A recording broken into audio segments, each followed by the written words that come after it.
Thank you, David. Thank you to the team. To kick this off, I do not self-identify as a genius. I don't think I ever will, and it's not something which I aspire for. I do know plenty of geniuses in specific fields. Most of them do not self-identify, but I think we know who they are. And there's some people who are great for us to connect with and to work with. But what I identify as is just a dyslexic who has figured out where my strengths and my weaknesses are.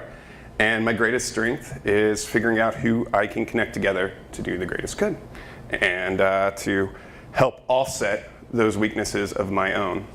I want to thank all of you for coming on out. It is very early. It's less early now than when you woke up to move to here. And I also realize it's at the end of what is a very long week for many of you.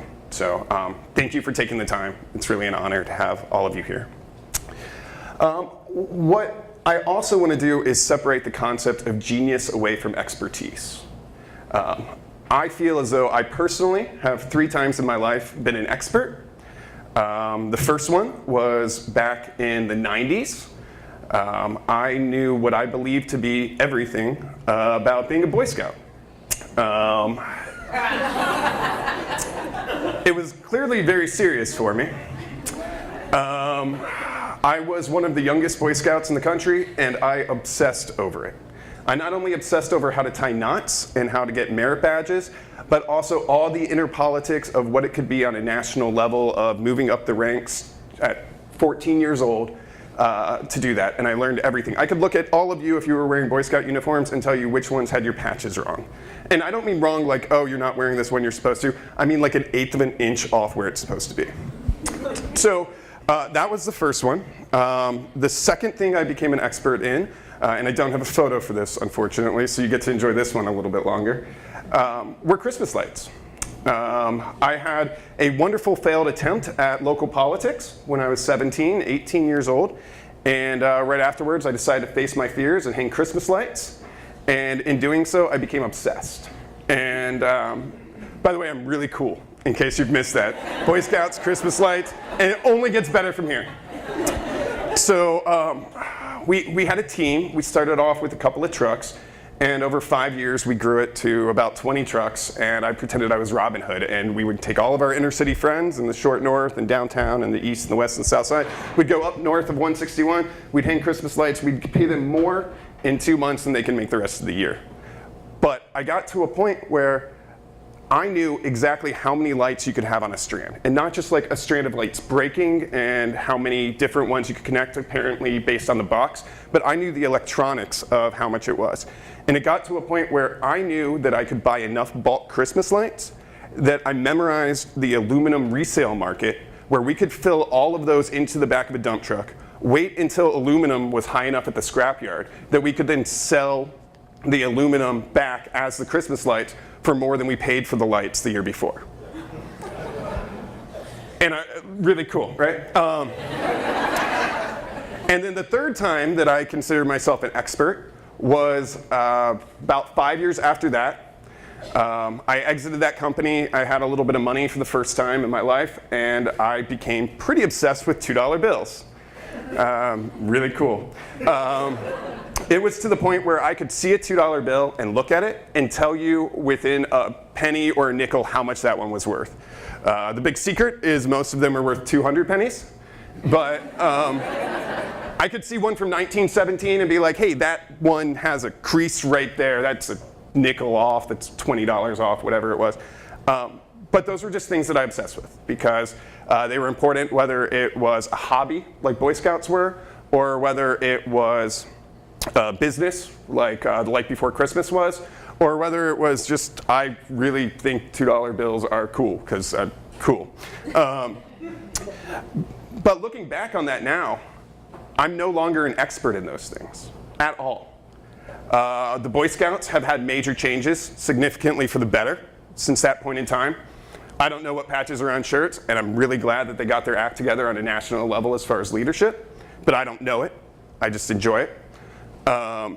As far as lights, I can no longer tell you how many strands you can link together because they've gone from these fluorescent bulbs which break to these LEDs where you could essentially plug one end in and do your entire house on one strand of lights, and it's perfect. And you no longer recycle them because they last for many years, and it's so much better for the environment. And $2 bills, I just don't have the money to care about them anymore. I don't know what they're worth, probably like 187 pennies today. But I think that's important for us to recognize, because we take a look at these experts and we're like, this person's a genius. But if you don't keep up with your expertise and obsess with it, you're going to forget. And so I find that a very big distinction. But we'll jump back to what I've done to develop my talent, my dyslexia and connections. It was about 10 years ago that I sold the Christmas light company and the asphalt ceiling company and everything else. And the reason I did so was because my business partners were about the age that I am now. And they didn't want to keep working 80, 100 hours a week. And as their marketing director, I didn't want to slow down. And so I left them the company. They're still running it now. They're all doing amazing. If you have an asphalt driveway, America, look them up, bright yellow trucks. Starr Seal, if you ever want to buy a ton of sealant, and the light before Christmas, if you ever want Christmas lights. But I left, and I didn't quite know what to do. So I did a couple different projects, but what I recognized was that my friends were graduating from college, and they weren't able to get jobs. It's just a terrible time for the economy. And they had these awesome degrees and these great thoughts and this youthful ambition, but they couldn't find something in their field. So they started developing their hobbies and turning those into businesses. And so as someone who had a half a decade of, figuring it out by default because you don't know how to do it any other way, I'd take them through the process. Whether it was filing an LLC or getting an EIN. Here's the secret, it takes you like an hour to do all of that stuff. But if you've never done it before, it takes significantly longer and can cost you a ton of money. And then I'd start connecting the dots. So we formed a business called America.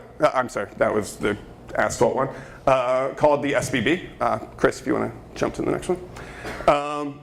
And the SBB was originally founded as a B2B networking company where we would connect the dots between companies. So the jewelry designer would need business cards, so we'd introduce them to the printer, and then the printer would need a security system, so we'd introduce them to that, and they'd need a PR person. And so it was making all those connections, but what we quickly learned was that you can't have a network of 50 businesses that all work together, that half of them are printers. And so we came up with the SBB community card. I know some of you still have those on your keychains now. And that allowed us to engage the entire community and work with everybody. But when we started that up, what I learned was there are certain things in the business world that I should not be working on. Specifically, financials. And so I had a friend who was covering the books for a bunch of local markets, Wylands at the time. His name's Alex, he's really serious right there. And so I was like, hey, come be my bookkeeper. I can't pay you anything, but here's a piece of the company, and we're going to save the world through entrepreneurship.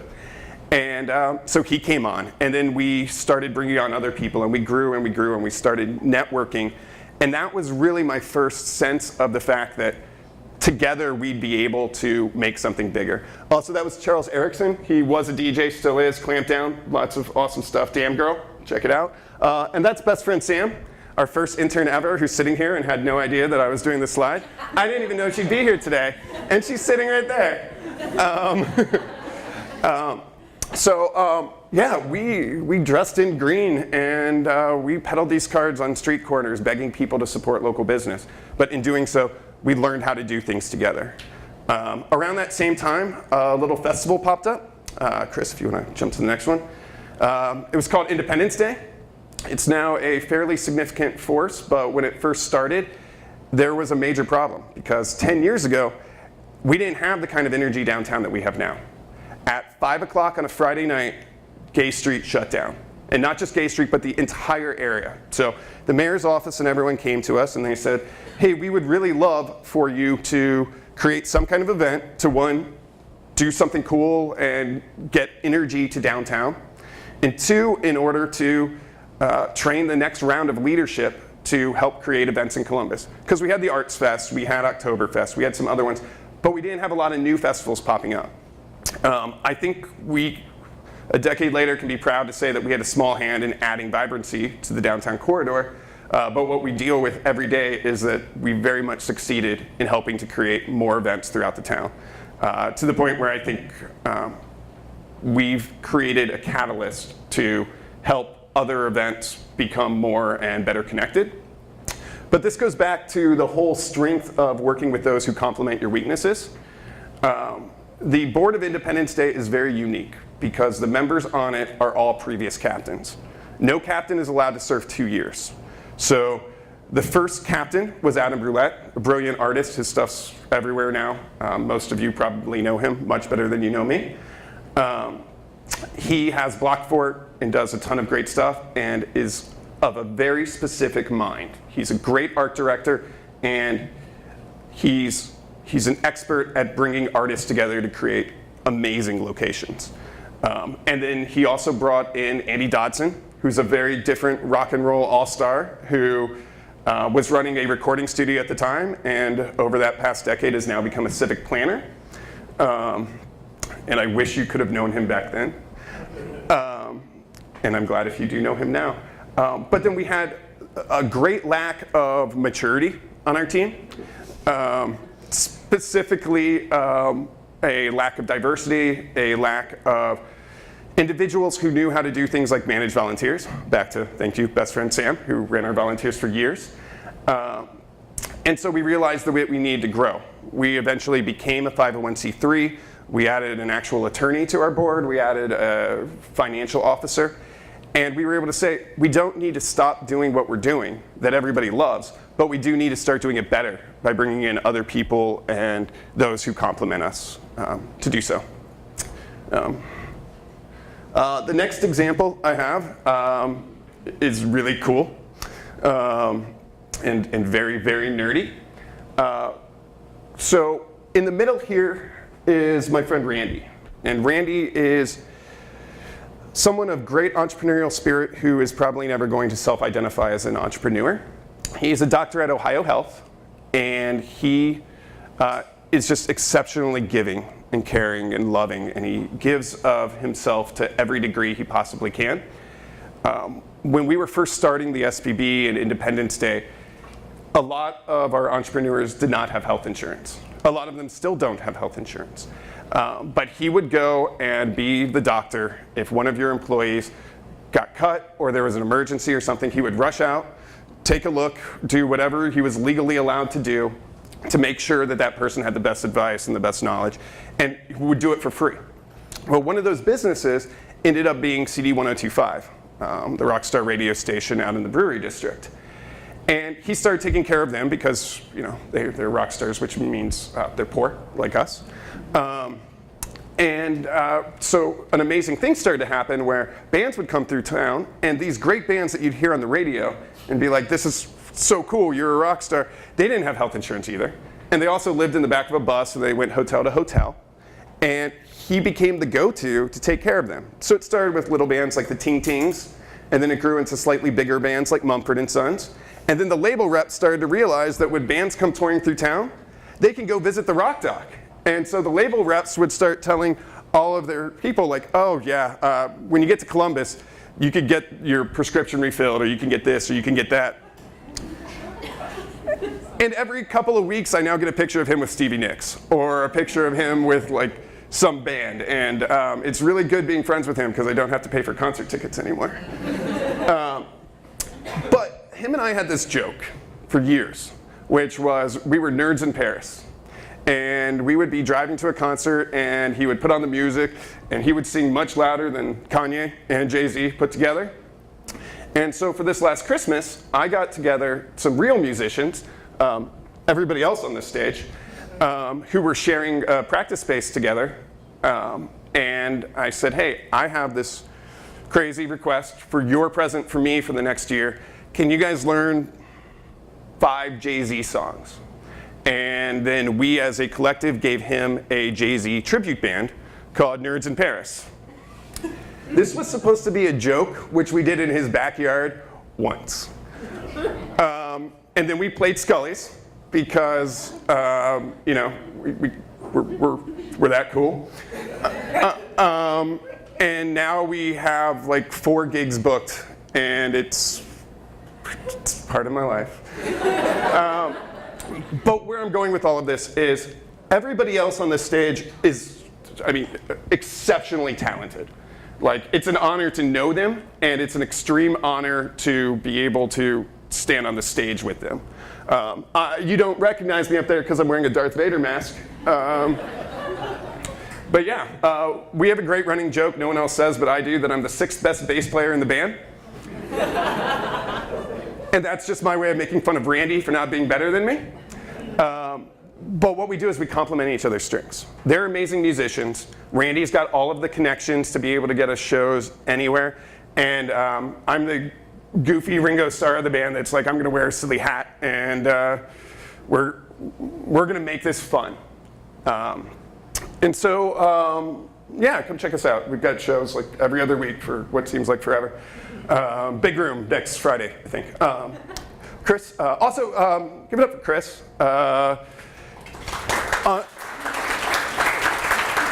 Just amazing. I've also got a new venture that we started a couple years ago. His name's Grayson. He's the best thing I've ever done.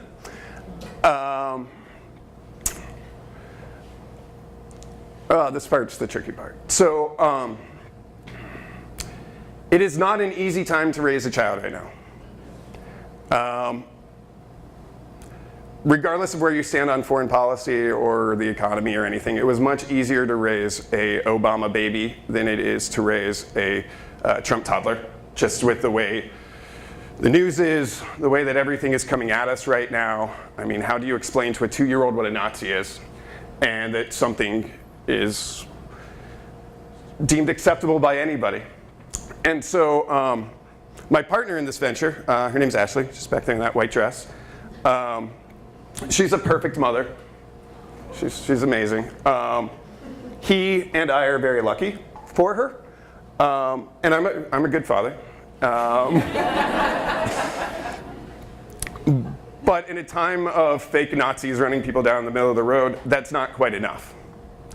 And so I think that our greatest strength, or at least the thing that I've brought to the table the most, is we've helped to cultivate an amazing set of geniuses and diverse people to help us raise our child. Does anyone know Andrew Levitt? Yeah.